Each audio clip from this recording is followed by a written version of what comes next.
This is Mind Sparks, where we don't just talk about psychology. We expose it. These are the hidden superpowers of people who hate crowds. Your brain is playing 3D chess if the idea of a crowded concert makes you break out in cold sweats but wrestling a bear.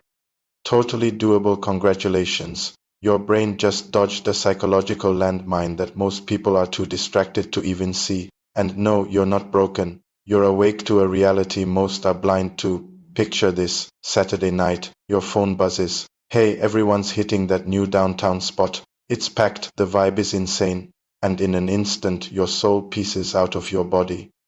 Not because you hate fun, because your brain just ran the numbers and decided the chaos to joy ratio isn't worth bankruptcy of your sanity.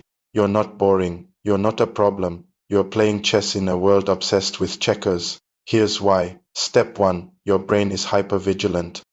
While most people's brains are like a spam filter ignoring the flickering lights, the dozens of overlapping conversations, that nervous laugh in the corner, your brain records everything, every micro-expression, every tonal shift, every tiny movement. It's like everyone else is watching life in 480p while you race strapped into an 8000 IMAX sensory overload you never asked for. This isn't rare. About 20% of humans operate like this. Your nervous system is permanently set to notice everything. That casual glance 3 weeks ago. Filed, stored, cross-referenced. Your brain isn't overthinking, it is doing exactly what evolution designed it to do. Detect patterns, sense danger, predict outcomes.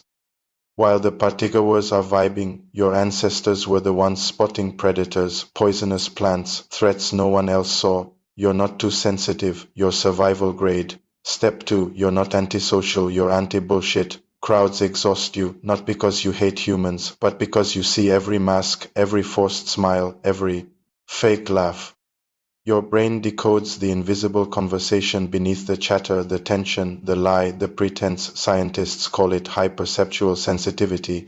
You're a human lie detector in a world of phonies. One Cambridge study found people who choose solitude often score higher in emotional intelligence.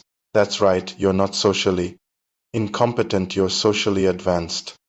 You'd rather have a single 3 AM conversation filled with raw honesty than endure 50 superficial interactions. Small talk feels like chewing cardboard because your nervous system craves substance, connection, depth. Step 3. Your reward system is wired differently.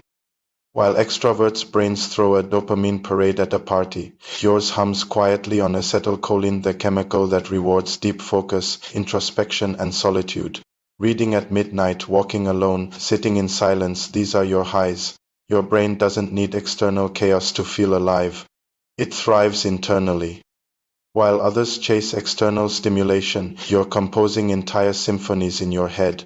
Evolutionary brilliance, not flaw. Step 4. You're an emotional Wi-Fi hotspot. Enter a room and instantly sense the tension. That's your mirror neurons on steroids. You're not just aware of your own emotions, you're absorbing everyone else's too. A 2-hour event can feel like 3 days of recovery because your nervous system is overloaded with emotional data. But here's the kicker. This makes you extraordinarily empathetic. You read subtext, detect needs, anticipate feelings. What crushes ordinary people is your superpower. Step 5. You're running toward yourself, not away from life. Society equates constant noise and endless socializing with happiness and success. You figured out the truth most ignore. Silence is clarity. Solitude isn't loneliness, it's self-knowledge. You're not missing out, you're re-opting out of a system that never understood minds like yours. Quiet rooms hold loud truths. Peace is liberation. So the next time someone asks, why don't you go out more? Remember, they're re-asking why you don't drain yourself to fit into spaces designed for minds that barely notice. You're not broken, boring, or antisocial. You're wired for depth in a world addicted to noise, and that's fascinating. Now I've got to ask, are you team crowds give me life, or team I'd rather befriend a cactus? Drop it in the comments, and if this hit close to home, hit subscribe, then watch the next video that dives into another misunderstood introvert superpower you elsewhere is reading your mind, because this is Mind Sparks, where we don't just talk about psychology. We expose it. Until then, stay aware, stay conscious, and keep sparking your mind.